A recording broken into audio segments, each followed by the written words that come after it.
आपको एक कथा का श्रवण करा रही हूँ जो सुनने मात्र से आपके जीवन में सुख संपत्ति और धन की वर्षा होगी। तो चलिए कथा को प्रारंभ करते हैं। भगवान शिव माता पार्वती से कहते हैं, हे देवी, पृथ्वी लोक पर हर मानव यह जानना चाहता है कि ईश्वर है या नहीं है, तो कैसा है। इसलिए हे देवी, आज जो मैं कथा सुनाने जा रहा हूँ वह जन कल्याण के लिए जरूरी है। इसलिए इस कथा को ध्यान से सुने और देखें। अगर आप यह कहानी सुन रहे हैं तो पूरा सुनिए। इस कथा को आधा अधूरा छोड़कर जाने की गलती मत करिएगा, क्योंकि इस पवित्र कथा को पूरा सुनने से मनचाहा फल की प्राप्ति होगी। इसलिए इस कथा को पूरा सुने। आप शिव भक्त हैं तो भोलेनाथ का अनादर ना करें। तो चलिए कथा प्रारंभ करते हैं। बहुत समय पहले की बात है। एक नगर में महात्मा बुद्ध अपना उपदेश दे रहे थे। जब महात्मा बुद्ध का उपदेश खत्म हुआ, फिर महात्मा बुद्ध जब वहां से प्रस्थान करने लगे, तब वहां पर उपस्थित एक व्यक्ति महात्मा बुद्ध से कहता है, हे बुद्ध, मेरा एक प्रश्न है, मैं आपसे कुछ पूछना चाहता हूँ, क्या आप मुझे इसका जवाब देंगे। तभी महात्मा बुद्ध कहते हैं, हाँ, क्यों नहीं। यदि तुम्हारा प्रश्न उत्तम हुआ तो उसका जवाब भी मैं तुम्हें अवश्य दूंगा। इस पर वो व्यक्ति महात्मा बुद्ध से कहता है, हे बुद्ध, क्या ईश्वर है। इसका जवाब देते हुए महात्मा बुद्ध उस व्यक्ति से कहते हैं, बंदे, यदि तुम्हें किसी चीज के बारे में पूछना है तो उसे तुम अवश्य पूछ लो, उसका जवाब मैं तुम्हें अवश्य दूंगा। फिर वह व्यक्ति महात्मा बुद्ध से कहता है, हे बुद्ध, क्या यह प्रश्न नहीं है। क्या मुझे यह जानने का हक नहीं है कि ईश्वर है या नहीं। आप तो आत्मज्ञानी हो, आपने तो बुद्धत्व को प्राप्त किया है, आपको यह भी पता होगा कि ईश्वर है या नहीं। तभी महात्मा बुद्ध उस व्यक्ति से कहते हैं, बंदे, इस पूरे संसार में ईश्वर होने या न होने से संबंधित जो भी प्रश्न है वे व्यर्थ हैं, बेकार है। तो फिर इसका जवाब जानकर तुम क्या करोगे। इतना कहकर महात्मा बुद्ध शांत हो जाते हैं और वह व्यक्ति भी चुपचाप खड़ा होकर महात्मा बुद्ध को देखता रहता है। तभी महात्मा बुद्ध अपने आश्रम की ओर चले जाते हैं, लेकिन वह व्यक्ति किसी भी हालत में यह जानना चाहता था कि क्या ईश्वर है या नहीं। इसलिए उसने तय किया कि वह अगले दिन महात्मा बुद्ध के आश्रम जाएंगे और अगली सुबह वह व्यक्ति महात्मा बुद्ध के आश्रम पहुंच जाता है और वहां पर जाकर उस व्यक्ति ने महात्मा बुद्ध से फिर वही प्रश्न किया। वह व्यक्ति महात्मा बुद्ध से कहता है कि बुद्ध, आपने मुझे कल मेरे प्रश्न का कोई उत्तर नहीं दिया और आप मुझसे बिना कुछ कहे वहां से आश्रम की ओर लौट आए। हे बुद्ध, आज भी मैं वही जानना चाहता हूँ। आज भी मेरा प्रश्न वही है कि क्या ईश्वर है या नहीं। मैंने सुना है कि आपने सालों तपस्या की है, अपने ज्ञान को पाने के लिए आपने अपना सब कुछ त्याग दिया है, तो मुझे पूरी उम्मीद है कि आपके पास इस प्रश्न का जवाब अवश्य होगा। तो हे बुद्ध, कृपा करके मुझे मेरे प्रश्न का जवाब दें, मैं इस प्रश्न का जवाब जानना चाहता हूँ। उस व्यक्ति की ये सारी बातें सुनकर महात्मा बुद्ध मुस्कुराने लगे और उस व्यक्ति से कहते हैं, हे बंदे, क्या तुम आस्तिक हो या फिर नास्तिक। वह व्यक्ति कहता है, हे बुद्ध, मैं आस्तिक हूँ, मुझे भगवान में पूरा यकीन है, मुझे भगवान पर पूरा भरोसा है। तभी महात्मा बुद्ध कहते हैं, अच्छा, तो फिर तुम मुझे ये बताओ कि तुम कौन से ईश्वर को मानते हो।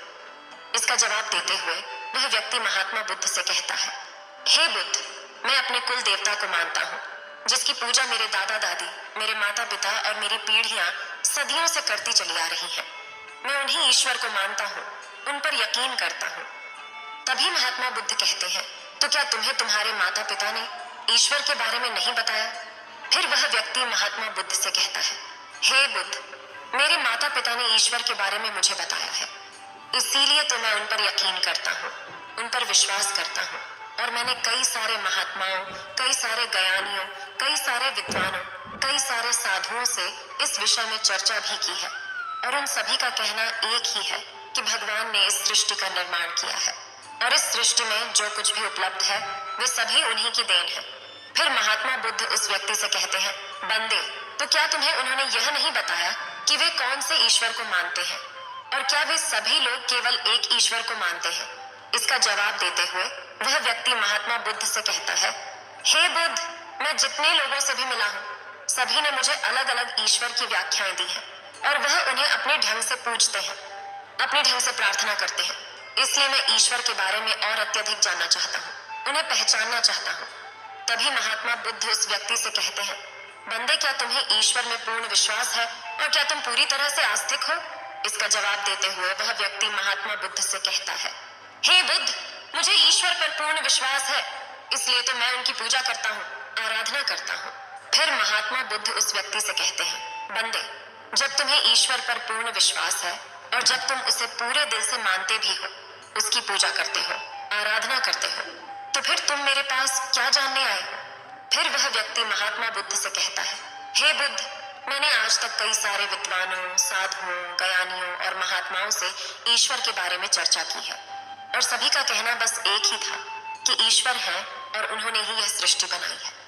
सभी लोगों ने मुझे ईश्वर की महानताएं बताई है, ईश्वर के बारे में बताया है, लेकिन कल जब मैंने आपसे उस भरी सभा में यह प्रश्न किया कि ईश्वर है या नहीं, तब आपने उसके जवाब में मुझे कहा था कि यह प्रश्न व्यर्थ है, जिस कारण मैं आज आपके पास यहाँ पर आया हूँ, क्योंकि हर कोई ईश्वर के गुण गाता है, हर कोई ईश्वर की महानताएं बताता है, ईश्वर के द्वारा दी गई ज्ञान की बातें करता है, लेकिन जब मैं आपसे ईश्वर के बारे में पूछता हूँ, तब आप कुछ नहीं कहते, चुपचाप वहां से चले जाते हैं और आपको मेरा ये प्रश्न भी व्यर्थ लगता है। ऐसा क्यों? और यही कारण है कि मुझे आज आपके पास आना पड़ा और आज मैं यहाँ से इस प्रश्न का जवाब जानकर ही जाऊंगा।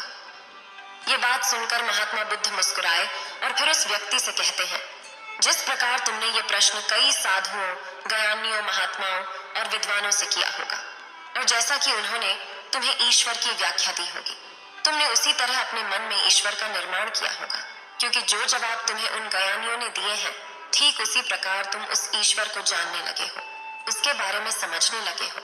इसलिए ठीक उसी प्रकार तुमने अपने मन में ईश्वर का निर्माण किया है और उस पर अपनी आस्था जतानी शुरू कर दी, उन्हें मानना शुरू कर दिया, उन पर विश्वास करना शुरू कर दिया है और उसके बाद भी मन में कहीं ना कहीं यह जिज्ञासा भी रहती है कि जिसके कारण यह प्रश्न खड़ा हुआ है, क्या यह सच है या नहीं?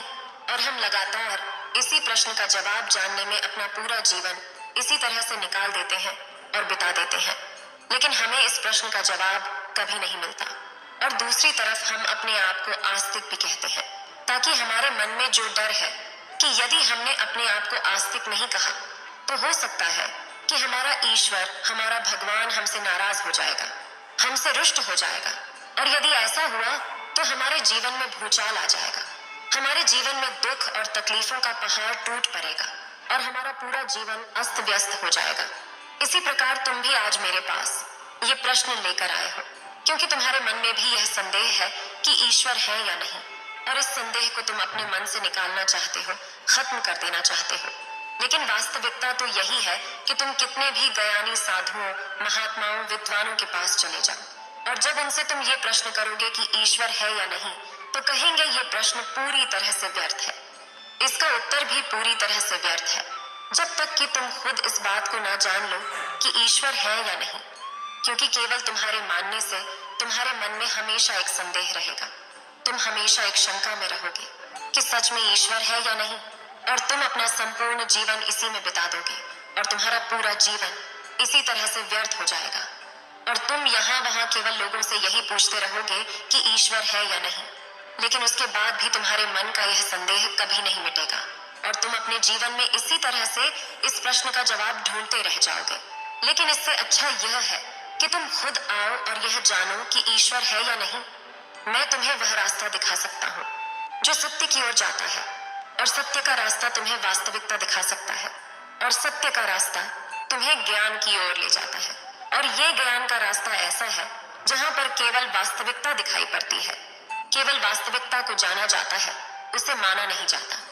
इतना कहकर महात्मा बुद्ध पूरी तरह से चुप हो जाते हैं, और वह व्यक्ति यह भी समझ चुका था कि ईश्वर को जगह जगह ढूंढने और उनके बारे में जगह जगह पूछने से अच्छा है कि मैं खुद ईश्वर को जान लूं, अपने आप को जान लूं और सत्य की राह पर आगे बढ़कर मैं उस वास्तविकता को भी पहचान लूं। उस व्यक्ति ने महात्मा बुद्ध को प्रणाम किया और उनका शिष्य बन गया। शिष्य बनने के कुछ ही महीनों बाद उसने ज्ञान की प्राप्ति की। उसने वो वास्तविकता देखी जिसकी तलाश में वह यहाँ वहां भटक रहा था। जो सत्य वह जानना चाहता था, उसका ज्ञान उसे अब हो चुका था कि ईश्वर हमारे अंदर है, ईश्वर तो निराकार है, बस इसे पहचानने की जरूरत है। इतना कहकर भगवान शिव इस कथा को समाप्त करते हैं। इस वीडियो को बोलते समय कोई त्रुटि हो तो मैं क्षमा चाहती हूँ। उम्मीद है आप सभी को ये वीडियो अच्छी लगी होगी। अगर आप शिव के सच्चे भक्त हैं तो चैनल को सब्सक्राइब और वीडियो को लाइक करके कमेंट में हर हर महादेव लिख दीजिए।